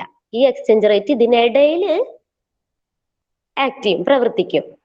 അതായത് ഈ അപ്പർ ലിമിറ്റിനും ലോവർ ലിമിറ്റിനും ഇടയിലുള്ള ഒരു സ്റ്റേജിലായിരിക്കും ഈ എക്സ്ചേഞ്ച് റേറ്റ്. അപ്പോൾ ഈ മാർക്കറ്റിലെ ഫോഴ്സ് അനുസരിച്ച് അവർക്ക് ആ ഒരു അപ്പർ ലിമിറ്റിന് തൊട്ട് താഴെ വരെ അവർക്ക് ആ എക്സ്ചേഞ്ച് റേറ്റിന് ചേഞ്ച് വരുത്താം. അതുപോലെ തന്നെ ഈ ലോവർ ലിമിറ്റിൽ നിന്ന് താഴാതെ അതിന് തൊട്ട് മുകളിലും വെച്ച് നമുക്ക് അഡ്ജസ്റ്റ് ചെയ്യാം. അതായത് രണ്ട് ലൈൻ നമുക്ക് ആലോചിച്ചാൽ മതി. അതായത് മുകളിൽ ഒരൊറ്റ ലൈൻ, ആ ഒരു ലിമിറ്റ് വിട്ട് മുകളിലേക്ക് പോകാനും പാടില്ല. അതുപോലെ തന്നെ താഴെ ഒരു ലോവർ ലിമിറ്റ് വെച്ചിട്ടുണ്ട്, അതിന് വിട്ട് താഴേക്കും പോകാനും പാടില്ല. അപ്പൊ അതിനിടയിലായിരിക്കും ഈ എക്സ്ചേഞ്ച് റേറ്റ് ഉണ്ടാവുക, ഫിക്സ് ചെയ്യുക. അതിനാണ് നമ്മൾ managed or floating exchange rate എന്നതുകൊണ്ട് ഉദ്ദേശിക്കുന്നത്. അപ്പൊ നമ്മൾ ഇന്നത്തെ ഈ ചാപ്റ്ററിൽ നമ്മൾ ഒന്നുകൂടി റിവൈസ് ചെയ്യുകയാണെങ്കിൽ, ഈ ചാപ്റ്ററിൽ കൂടുതലായിട്ടും ബാലൻസ് ഓഫ് പേയ്മെന്റ്സ് എന്നൊരു ക്വസ്റ്റ്യൻ നിങ്ങൾക്ക് കൂടുതലായിട്ട് പ്രതീക്ഷിക്കാം. കാരണം ഇതിൽ മെയിൻ ആയിട്ട് ഒരു ഫോക്കസ് ആയിട്ട് ഒരു പോയിന്റ് പറയുന്നത് ബാലൻസ് ഓഫ് പേയ്മെന്റ്സ് ആണ് പ്രധാനമായിട്ട് പറയുന്നത്. അതിന് കീഴിൽ നമുക്ക് ഒരുപാട് അക്കൗണ്ട്സുകളും കാര്യങ്ങളും വരുന്നുണ്ട്. ഒന്നും കൂടി ഈ ചാപ്റ്ററിനെ കുറിച്ച് ഒന്നുകൂടി പറയാം. നേരത്തെ രണ്ട് കാര്യങ്ങൾ വിട്ടിട്ടുണ്ടായിരുന്നു, അതും കൂടി ചേർത്ത് പറയാം. ഒന്നാമത് നമ്മൾ പറഞ്ഞു ഓപ്പൺ ഇക്കോണമി. ഓപ്പൺ ഇക്കോണമി എന്ന് പറഞ്ഞു കഴിഞ്ഞാല് ലോകത്ത് രണ്ട് തരത്തിലുള്ള സിസ്റ്റം ഉണ്ടായിരിക്കും. ഓപ്പൺ ഇക്കോണമി ഉണ്ടായിരിക്കും, ക്ലോസ്ഡ് ഇക്കോണമി ഉണ്ടായിരിക്കും. ഓപ്പൺ ഇക്കോണമി എന്ന് പറഞ്ഞു കഴിഞ്ഞാല് മറ്റു രാജ്യങ്ങളുമായിട്ട് ഇക്കണോമിക് ട്രാൻസാക്ഷൻസ് നടത്തുന്ന രാജ്യത്തിന് നമുക്ക് ഓപ്പൺ ഇക്കോണമി എന്ന് പറയാം. ക്ലോസ്ഡ് ഇക്കോണമി ആണെങ്കിൽ ഒരു രാജ്യം മറ്റു രാജ്യങ്ങളുമായിട്ട് യാതൊരു വിധത്തിലുള്ള ഇക്കണോമിക് ട്രാൻസാക്ഷൻസും നടത്തുന്നില്ലെങ്കിൽ ക്ലോസ്ഡ് ഇക്കോണമി എന്ന് പറയാം. ഇക്കണോമിക് ട്രാൻസാക്ഷൻസ് എന്നതുകൊണ്ട് ഉദ്ദേശിക്കുന്നത് നമ്മൾ എക്സ്പോർട്ട്, ഇമ്പോർട്ട്, ഇൻവെസ്റ്റ്മെന്റ്, അങ്ങനെയുള്ള ഫാക്ടർ മാർക്കറ്റ് റിലേഷൻ, അത്തരത്തിലുള്ള കാര്യങ്ങളുമായിട്ടുള്ള ട്രാൻസാക്ഷൻസിനെയാണ് ഉദ്ദേശിക്കുന്നത്. പിന്നെ നമ്മൾ പറയുന്നത് ഈ ബാലൻസ് ഓഫ് ട്രേഡ്, BOT എന്ന് നമ്മൾ പറഞ്ഞു. BOT എന്ന് പറഞ്ഞു കഴിഞ്ഞാല്, ബാലൻസ് ഓഫ് ട്രേഡ് എന്ന് പറഞ്ഞു കഴിഞ്ഞാല് നമ്മുടെ ഒരു രാജ്യത്തുണ്ടാവുന്ന ട്രേഡ്, അതായത് ഇമ്പോർട്ടിന്റെയും എക്സ്പോർട്സിന്റെയും ഡിഫറൻസിനെയാണ്, ഒരു രാജ്യം നടത്തുന്ന ഇമ്പോർട്ട്സും എക്സ്പോർട്സും തമ്മിലുള്ള ഡിഫറൻസിനെയാണ് ബാലൻസ് ഓഫ് ട്രേഡ് എന്നതുകൊണ്ട് ഉദ്ദേശിക്കുന്നത്. ഈ ബാലൻസ് ഓഫ് ട്രേഡ് ഇതിന്റെ 3 തരത്തില് നമുക്ക് കാണാൻ പറ്റും. അതായത് ഇമ്പോർട്ട്, ഒരു രാജ്യത്തിന് എപ്പോഴും ഇമ്പോർട്ട് കൂടുതലായിട്ട് നടത്താനും തന്നെ ഒരു രാജ്യത്തിന് കൂടുതൽ എക്സ്പോർട്ട് നടത്താനും സാധിക്കില്ലല്ലോ. അത് ഓരോ രാജ്യത്തിന്റെ കപ്പാസിറ്റി അനുസരിച്ചായിരിക്കും. നമ്മൾ കൂടുതൽ ഇമ്പോർട്ട് നടത്തുന്നുണ്ടെന്ന് വിചാരിക്കുക ചില കാര്യങ്ങൾ, അതുപോലെ തന്നെ നമ്മൾ കൂടുതൽ എക്സ്പോർട്ട് നടത്തുന്നുണ്ടെങ്കിൽ അപ്പൊ നമ്മൾ ഇമ്പോർട്ടും എക്സ്പോർട്ടും ഈക്വൽ ആയിട്ട് വരികയാണെങ്കിൽ നമ്മൾ ഓക്കെയാണ്, കുഴപ്പമില്ല, ഈക്വൽ ആയിട്ടുള്ള ഒരു ഇതാണ്. പക്ഷെ അതിലും നല്ലത് ഏതാണ്? ട്രേഡ് സർപ്ലസ് ആവുന്നതാണ്. അതായത് കൂടുതൽ എക്സ്പോർട്ട് നടത്താൻ കഴിഞ്ഞു കഴിഞ്ഞാൽ നമ്മുടെ രാജ്യത്തേക്ക് കൂടുതൽ ഫോറിൻ കറൻസി വരികയാണ് ചെയ്യുന്നത്.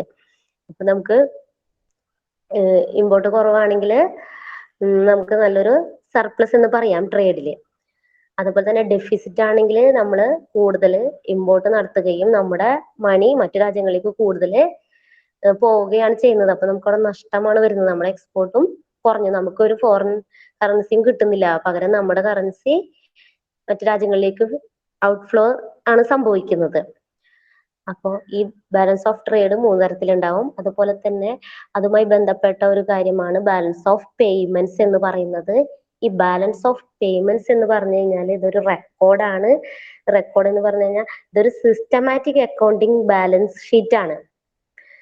സിസ്റ്റമാറ്റിക് ആയിട്ടുള്ള കീപ്പ് ചെയ്യുന്ന ഒരു ബാലൻസ് ഷീറ്റ് ആണ്. അതായത് രാജ്യത്തിന്റെ ഡെബിറ്റ് ട്രാൻസാക്ഷനും ക്രെഡിറ്റ് ട്രാൻസാക്ഷനും ഒക്കെ രേഖപ്പെടുത്തി വെക്കുന്ന ഒരു റെക്കോർഡാണ് ഈ ബാലൻസ് ഓഫ് പേയ്മെന്റ്സ് എന്ന് പറയുന്നത്.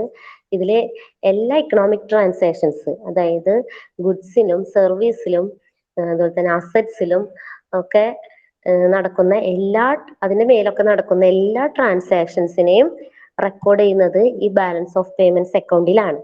അതിനാണ് ഈ ബാലൻസ് ഓഫ് പേയ്മെന്റ്സ് അക്കൗണ്ട് ഉപയോഗിക്കുന്നത്. ഇതൊക്കെ നടക്കുന്നത് ഒരു വർഷത്തെ കാര്യങ്ങളായിരിക്കും അതിൽ റെക്കോർഡ് ചെയ്യുന്നത്. യൂഷ്വലി ഒരു സ്പെസിഫിക് പീരീഡ് ഓഫ് ടൈം, അതായത് ഒരു വർഷം നടക്കുന്ന എല്ലാ എക്കണോമിക് ട്രാൻസാക്ഷൻസും രേഖപ്പെടുത്തി വെക്കുന്നതാണ് ബാലൻസ് ഓഫ് പേയ്മെന്റ്സ് എന്ന് പറഞ്ഞ account.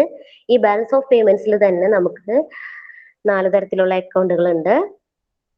Current account, capital account, അതുപോലെ തന്നെ errors and omissions account, official reserve account.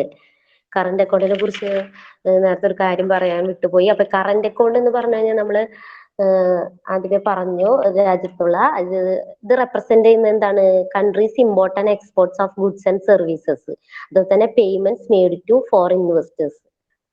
ഈ കറന്റ് അക്കൗണ്ടിൽ നടക്കുന്നത് കൺട്രിയുടെ ഇമ്പോർട്ടും എക്സ്പോർട്ടും അതുപോലെ തന്നെ പേയ്മെന്റ്സിനെയും കുറിച്ചുള്ള ഒരു ട്രാൻസാക്ഷൻസ് ആണ് കറന്റ് അക്കൗണ്ടിൽ രേഖപ്പെടുത്തുന്നത്. അപ്പൊ ഈ കറന്റ് അക്കൗണ്ടിന് തന്നെ ഒരു ഫ്ലോ ചാർട്ട് നേരത്തെ പറയാൻ വിട്ടുപോയതാണ്. ഈ കറന്റ് അക്കൗണ്ടിൽ തന്നെ ഇപ്പൊ നമുക്ക് 3 തരത്തിൽ അതിനെ നമുക്ക് തിരിക്കാം. അതായത് ഈ കറന്റ് അക്കൗണ്ടിൽ വരുന്ന ട്രാൻസാക്ഷന്, അതായത് ട്രേഡ് ഇൻ ഗുഡ്സ്, അതുമായി ബന്ധപ്പെട്ട ട്രാൻസാക്ഷൻസ് വരും. ട്രേഡ് ഇൻ സർവീസ്, അതുമായി ബന്ധപ്പെട്ട ട്രാൻസാക്ഷൻ വരും. അതുപോലെ തന്നെ ട്രാൻസ്ഫർ പേയ്മെന്റ്സ്, ഇതൊക്കെയാണ് ഈ കറന്റ് അക്കൗണ്ടിൽ റെക്കോർഡ് ചെയ്യുന്നത്. ട്രേഡ് ഇൻ ഗുഡ്സ് എന്ന് പറഞ്ഞു കഴിഞ്ഞാൽ എക്സ്പോർട്ട് ഓഫ് ഗുഡ്സ് ഉണ്ടായിരിക്കും, ഇമ്പോർട്ട്സ് ഓഫ് ഗുഡ്സ് ഉണ്ടായിരിക്കും. അതുപോലെ തന്നെ കറന്റ് അക്കൗണ്ടിൽ വരുന്ന ഒരു കാര്യമാണ് trade in services. Trade in സർവീസസിൽ വരുന്നത് net factor income, non net factor income. ഈ നെറ്റ് ഫാക്ടർ ഇൻകത്തിൽ വരുന്നത് കോമ്പൻസേഷൻ ഓഫ് എംപ്ലോയീസ്, അതുപോലെ തന്നെ നെറ്റ് ഇൻവെസ്റ്റ്മെന്റ്, അങ്ങനെയുള്ള കാര്യങ്ങളാണ് നെറ്റ് ഫാക്ടർ ഇൻകത്തിൽ വരുന്നത്. നോൺ നെറ്റ് ഫാക്ടർ ഇൻകത്തിൽ വരുന്നത് shipping, banking, insurance, tourism, software service, ഇങ്ങനെയുള്ള കാര്യങ്ങളാണ് നോൺ നെറ്റ് ഫാക്ടർ ഇൻകത്തിൽ വരുന്നത്. കറന്റ് അക്കൗണ്ടിൽ അടുത്തത് വരുന്ന ഒരു ട്രാൻസാക്ഷൻ എൻട്രിയാണ് ട്രാൻസ്ഫർ പേയ്മെന്റ്സ്. ഈ ട്രാൻസ്ഫർ പേയ്മെന്റ്സിൽ വരുന്നത് എന്ന് പറഞ്ഞു കഴിഞ്ഞാല് ഇതിന്റെ പ്രത്യേകത എന്ന് പറഞ്ഞാൽ നോ ഗുഡ്സ് അല്ലെങ്കിൽ നോ പേയ്മെന്റ് ടു റിട്ടേൺ. അതായത് ഈ ട്രാൻസ്ഫർ പേയ്മെന്റ്സിൽ വരുന്നത് ഗിഫ്റ്റ്, അതുപോലെ തന്നെ റെമിറ്റൻസ്, ഗ്രാൻസ്, അങ്ങനെയുള്ള കാര്യങ്ങളാണ്. അങ്ങനെയുള്ള കാര്യങ്ങൾ വരുമ്പോഴാണ് ഈ കറന്റ് അക്കൗണ്ടിൽ ഈ ട്രാൻസ്ഫർ പേയ്മെന്റ് എന്ന് പറഞ്ഞിട്ട് നമ്മൾ റെക്കോർഡ് ചെയ്യുന്നത്. അതായത് നമുക്ക് ഒരു തരത്തിലുള്ള ഈ ട്രാൻസ്ഫർ പേയ്മെന്റ് കിട്ടുമ്പോൾ നമ്മൾ ഒരു തരത്തിലുള്ള ഗുഡ്സോ അല്ലെങ്കിൽ ഒരു പേയ്മെന്റോ നമ്മൾ തിരിച്ച് റിട്ടേൺ ചെയ്യുന്നില്ല. ഒന്നും തന്നെ നമ്മുടെ കയ്യിൽ നിന്ന് പോകുന്നില്ല. ഇപ്പൊ നമുക്കൊരു സമ്മാനം തരുമ്പോൾ നമ്മൾ തിരിച്ചൊന്നും കൊടുക്കുന്നില്ല. ഗിഫ്റ്റ് കിട്ടുക, അതുപോലെ റെമിറ്റൻസ്, ഗ്രാൻഡ് ഒക്കെ കിട്ടുമ്പോൾ നമ്മൾ തിരിച്ചെന്തെങ്കിലും കൊടുക്കുന്നുണ്ട്? ഇല്ല. അപ്പൊ നമുക്ക് തിരിച്ച് റിട്ടേൺ ആയിട്ട് ഒരു ഗുഡ്സോ പേയ്മെന്റോ ഒന്നും തന്നെ നടത്താതെ നമുക്ക് കുറച്ച് ട്രാൻസ്ഫർ പേയ്മെന്റ്സ് കിട്ടും. അത് കൂടുതലും നമുക്ക് നമ്മുടെ ലിവിങ് പുറത്തുള്ള ആളുകളോ അല്ലെങ്കിൽ നമ്മൾ ഫോറിൻ കൺട്രീസോ ഒക്കെ ആയിരിക്കും നമുക്ക് കൂടുതൽ ഇങ്ങനത്തെ ഗിഫ്റ്റ്സ്, റെമിറ്റൻസ്, അങ്ങനത്തെയുള്ള ഗ്രാൻഡ്സ് ഒക്കെ. ഇതൊക്കെ ഈ കറന്റ് അക്കൗണ്ടിലുള്ളതാണ്. അപ്പൊ ഈ കറന്റ് അക്കൗണ്ടിൽ വരുന്ന ട്രാൻസാക്ഷൻ ഞാൻ പറഞ്ഞു, ട്രേഡ് ഇൻ ഗുഡ്സ് ട്രാൻസാക്ഷൻ വരും, ട്രേഡ് ഇൻ സർവീസ് വരും, ട്രാൻസ്ഫർ പേയ്മെന്റ്സ് വരും. പിന്നെ നമ്മൾ പറയുന്നത് ക്യാപിറ്റൽ അക്കൗണ്ട്. ക്യാപിറ്റൽ അക്കൗണ്ട് എന്ന് പറഞ്ഞു കഴിഞ്ഞാല് അസറ്റ്സിന്മേലുള്ള എല്ലാ ട്രാൻസാക്ഷൻസിനെയും റെക്കോർഡ് ചെയ്യുന്നതാണ് ക്യാപിറ്റൽ അക്കൗണ്ട് എന്ന് പറയുന്നത്. ഈ അസറ്റ്സ് എന്ന് പറഞ്ഞു കഴിഞ്ഞാല് assets in any one of the forms in which wealth can be held. അതായത് ഇപ്പൊ മണി ആയിരിക്കാം, അല്ലെങ്കിൽ സ്റ്റോക്ക്, ബോണ്ട്, ഗവൺമെന്റ് ഡെറ്റ്, അങ്ങനെയുള്ള അസറ്റ്സ് മേലുള്ള എല്ലാ ഇടപാടുകളും നമ്മൾ എവിടെ രേഖപ്പെടുത്തി വെക്കും? ക്യാപിറ്റൽ അക്കൗണ്ടിലാണ് അത് രേഖപ്പെടുത്തി വെക്കാം. പിന്നെ നമ്മൾ നോക്കുന്നത് ഈ ക്യാപിറ്റൽ അക്കൗണ്ടും കറന്റ് അക്കൗണ്ട് ആയാലും നമുക്ക് അതിന് 3 സിറ്റുവേഷൻസ് പറയുന്നുണ്ട്. നമ്മൾ പറഞ്ഞല്ലോ, ബാലൻസ്, സർപ്ലസ്, ഡെഫിസിറ്റ്, 3 സിറ്റുവേഷൻസ് പറയുന്നുണ്ട്. ബാലൻസ് ആണെങ്കിൽ ഈക്വൽ ആയിട്ട് വരുന്ന അവസ്ഥ, നമ്മുടെ റെസീപ്റ്റ്സും എക്സ്പെൻഡിച്ചറും ഈക്വൽ. സർപ്ലസ് ആണെങ്കിൽ നമ്മുടെ കറന്റ് റെസീപ്റ്റ്സ് കൂടുതലും എക്സ്പെൻഡിച്ചർ കുറവും. ഇനി ഡെഫിസിറ്റ് ആണെങ്കിൽ കറന്റ് റെസീപ്റ്റ്സ് കുറവും അതുപോലെ തന്നെ കറന്റ് അക്കൗണ്ട് എക്സ്പെൻഡിച്ചർ കൂടുതലുമായിട്ടുള്ള സിറ്റുവേഷൻ. ഇനി ഒഫീഷ്യൽ റിസർവ് അക്കൗണ്ട്. ഈ ഒഫീഷ്യൽ റിസർവ് അക്കൗണ്ട് എന്ന് പറഞ്ഞു കഴിഞ്ഞാൽ ഒഫീഷ്യൽ സെറ്റിൽമെന്റ് അക്കൗണ്ട്, സെറ്റിൽ ചെയ്യുന്നത്, അതായത് നമ്മുടെ ഈ ഫോറിൻ എക്സ്ചേഞ്ച് മാർക്കറ്റിൽ കറൻസി ട്രാൻസാക്ഷൻസ് കൂടുതൽ നടത്തുന്നത് ഈ ഒഫീഷ്യൽ റിസർവ് അക്കൗണ്ടിലാണ് രേഖപ്പെടുത്തുന്നത്. ഇത് എക്സ്ചേഞ്ച് മാർക്കറ്റിലാണ് കൂടുതൽ ഇത് യൂസ്ഫുൾ ആവുന്നത്. അതായത് ഫോറിൻ എക്സ്ചേഞ്ച് കീപ്പ് ചെയ്യാനും അതുമായി ബന്ധപ്പെട്ട ട്രാൻസാക്ഷൻസും എല്ലാം റെക്കോർഡ് ചെയ്യുന്നത് ഈ ഒഫീഷ്യൽ റിസർവ് അല്ലെങ്കിൽ ഒഫീഷ്യൽ സെറ്റിൽമെന്റ് അക്കൗണ്ടിലാണ്. കൂടുതലായിട്ടും ഈ ഒഫീഷ്യൽ ഈ ഫോറിൻ എക്സ്ചേഞ്ച് അല്ലെങ്കിൽ ഈ ഒരു അക്കൗണ്ട് കീപ്പ് ചെയ്യുന്നത് സെൻട്രൽ അതോറിറ്റി, അതായത് സെൻട്രൽ ബാങ്കിനാണ് ഈ ഒരു അക്കൗണ്ടിന്റെ റെസ്പോൺസിബിലിറ്റി ഉള്ളത്. കാരണം ആ സെൻട്രൽ ബാങ്ക് ആണല്ലോ കൂടുതൽ ഫോറിൻ എക്സ്ചേഞ്ചിനെ കീപ്പ് ചെയ്യുന്നതും വാങ്ങുന്നതും അതുപോലെ തന്നെ സെയിൽ ചെയ്യുന്നതും. ആർക്കാണ് അധികാരം? സെൻട്രൽ അതോറിറ്റിക്കാണ്, അതായത് സെൻട്രൽ ബാങ്കിനാണ്. അതുകൊണ്ട് തന്നെ സെൻട്രൽ ബാങ്ക് ആയിരിക്കും ഈ ഒഫീഷ്യൽ റിസർവ് അല്ലെങ്കിൽ ഒഫീഷ്യൽ സെറ്റിൽമെന്റ് അക്കൗണ്ട് കീപ്പ് ചെയ്യുന്നത്. ഇതിൽ തന്നെ നമ്മള് മുമ്പത്തെ അക്കൗണ്ടിൽ പറഞ്ഞ പോലെ തന്നെ സർപ്ലസ് ഉണ്ടായിരിക്കും, ഡെഫിസിറ്റ് ഉണ്ടായിരിക്കും. നമുക്ക് ഏതൊരു അക്കൗണ്ട് എടുത്താലും നമുക്ക് അവിടെ ഡെഫിസിറ്റും കാണാം, സർപ്ലസും കാണാം, അല്ലെ? അപ്പോ ഈ ഒരു ഒഫീഷ്യൽ റിസർവ് അക്കൗണ്ടില്, അതായത് ഈ ഫോറിൻ എക്സ്ചേഞ്ച് ട്രാൻസാക്ഷൻസ് കീപ്പ് ചെയ്യുന്ന ഈ അക്കൗണ്ടില് സർപ്ലസ് ഉണ്ടായിരിക്കും, ഡെഫിസിറ്റ് ഉണ്ടായിരിക്കും. അതുപോലെ തന്നെ ഈ ഫോറിൻ കറൻസിയുടെ പർച്ചേസും സെയിൽസും ഒക്കെ നടക്കുന്നത് ഈ അക്കൗണ്ടിൽ രേഖപ്പെടുത്തി വെക്കും. ഇപ്പോ നമ്മുടെ ഈ പർച്ചേസും സെയിൽസും ഒക്കെ നടത്തുന്ന ആരാണ്? സെൻട്രൽ ബാങ്ക് ആണ്. അപ്പൊ സെൻട്രൽ ബാങ്ക് ആണ് ഈ അക്കൗണ്ട് കീപ്പ് ചെയ്യുന്നത്. അപ്പൊ ഡെഫിസിറ്റ് ആണെങ്കിൽ ഡെഫിസിറ്റ് ടൈമില് കറൻസി വിൽക്കും. അതുപോലെ തന്നെ സർപ്ലസ് ടൈം ആണെങ്കിൽ ഇത് നമ്മള് വാങ്ങും. അതുപോലെ തന്നെ ഈ അക്കൗണ്ട് നമ്മൾ എന്ത് ചെയ്യുന്നു? Adjusting surplus and deficits in the BOP. BOPയുമായി ബന്ധപ്പെട്ട് നമ്മളുടെ ഡെഫിസിറ്റും സർപ്ലസും അഡ്ജസ്റ്റ് ചെയ്യാനായിട്ട് ഈ അക്കൗണ്ട് ഹെൽപ്പ് ചെയ്യുന്നു. എത്രത്തോളം ഫോറിൻ എക്സ്ചേഞ്ച് ഇതിനനുസരിച്ച് മറ്റേ അക്കൗണ്ടിൽ എത്ര അഡ്ജസ്റ്റ് ചെയ്യണം എന്നൊക്കെ ഹെൽപ്പ് ചെയ്യുന്നത് ഈ ഒഫീഷ്യൽ റിസർവ് അക്കൗണ്ട് ആണ്. പിന്നെ എറേഴ്സ് ആൻഡ് ഒമിഷൻസ് നമ്മൾ പറഞ്ഞു, ഈ അക്കൗണ്ടിലൊക്കെ വിട്ടുപോയതോ മിസ്സിങ് അക്കൗണ്ട്സ് ഒക്കെ നമ്മൾ കീപ്പ് ചെയ്യുന്ന അക്കൗണ്ട് ആണ് എറേഴ്സ് ആൻഡ് ഒമിഷൻസ് എന്ന ഒരു ഭാഗത്തില്. പിന്നെ പറഞ്ഞത് നമ്മൾ ഫോറിൻ എക്സ്ചേഞ്ച് മാർക്കറ്റിനെ കുറിച്ചാണ്. എക്സ്ചേഞ്ച് റേറ്റ് എന്ന് പറഞ്ഞാൽ നമുക്കറിയാം, ഒരു കറൻസി മറ്റൊരു കറൻസിയുമായി എക്സ്ചേഞ്ച് ചെയ്യുമ്പോൾ ആ റേറ്റിനെയാണ് എക്സ്ചേഞ്ച് റേറ്റ് എന്ന് പറയുന്നത്. Price of one currency in terms of another currency. നമ്മൾ എക്സാമ്പിൾ കൂടുതൽ പറയുന്നത് ഡോളർ, റുപ്പീസ് ആണ്. ഈ എക്സ്ചേഞ്ച് റേറ്റ് തന്നെ ഇങ്ങനെ ഡിറ്റർമിൻ ചെയ്യുന്നതിൽ തന്നെ 3 തരത്തിലുള്ള ഒരു മെത്തേഡ്സ് ഉണ്ട്. Fixed exchange rate, flexible exchange rate, managed or floating exchange rate അങ്ങനെ പറയാം. ഫ്ലെക്സിബിൾ ആണെങ്കിൽ ഈ ഫ്ലെക്സിബിൾ എക്സ്ചേഞ്ച് റേറ്റ് ഡിറ്റർമിൻ ചെയ്യുന്നത് ആരാണ്? മാർക്കറ്റ് ഫോഴ്സ് ആയിട്ടുള്ള ഡിമാൻഡ് സപ്ലൈ ആണ്. അതായത് ഫോറിൻ കറൻസിയുടെ സപ്ലൈയും ഡിമാൻഡും അനുസരിച്ചാണ് ഈ എക്സ്ചേഞ്ച് റേറ്റ് ഡിറ്റർമിൻ ചെയ്യുന്നത്. ഫ്ലെക്സിബിൾ. ഫിക്സ്ഡ് എന്ന് പറഞ്ഞു കഴിഞ്ഞാൽ ഗവൺമെന്റ് കറക്റ്റ് ആയിട്ടൊരു എക്സ്ചേഞ്ച് റേറ്റ് ഫിക്സ് ചെയ്തിട്ടുണ്ടാവും, അതാണ് ഫിക്സ്ഡ് എക്സ്ചേഞ്ച് റേറ്റ്. ഇനി മാനേജർ ഓർ ഫ്ലോട്ടിംഗ് ആണെങ്കിൽ മാർക്കറ്റ് ഫോഴ്സും അതുപോലെ തന്നെ ഗവൺമെന്റ് കൂടി ഒരുമിച്ച് തീരുമാനിച്ച് വെക്കുന്ന ഫിക്സ് ചെയ്യുന്ന ഒരു, അതായത് അപ്പർ ലിമിറ്റിനും ലോവർ ലിമിറ്റിനും ഇടയ്ക്കായിട്ട് ഫ്ലോട്ടിംഗ് ചെയ്യുന്ന ഒരു പ്രൈസ് എക്സ്ചേഞ്ച് റേറ്റ് ആണ് ഫ്ലോട്ടിംഗ് എക്സ്ചേഞ്ച് റേറ്റ് എന്ന് പറയുന്നത്. ഓക്കെ, നമ്മൾ ആ ഡയഗ്രത്തിലെ റെപ്രസെന്റേഷനിലൂടെ നമുക്ക് മനസ്സിലായി എന്ന് വിചാരിക്കുന്നു. ഓക്കെ, ഇത്രയാണ് ഈ ചാപ്റ്ററിൽ നമ്മൾ കൂടുതൽ നോക്കുന്നത്. ഇനി എന്തെങ്കിലും ഡൗട്ടുകൾ ഉണ്ടോ നിങ്ങൾക്ക്? ഇതുമായി ബന്ധപ്പെട്ട് എന്തെങ്കിലും സംശയങ്ങളുണ്ടോ? ഹലോ, ക്ലിയർ ആയോ? ഓക്കെ, ഇതിന്റെ ഒരു മെയിൻ ആയിട്ടുള്ള ഭാഗം എന്ന് പറയുന്നത് ബാലൻസ് ഓഫ് പേയ്മെന്റ്സ് ആണെന്ന് ഞാൻ പറഞ്ഞല്ലോ. അപ്പൊ അത് നന്നായി തന്നെ നോക്കുക. അതുപോലെ തന്നെ എക്സ്ചേഞ്ച് റേറ്റ്,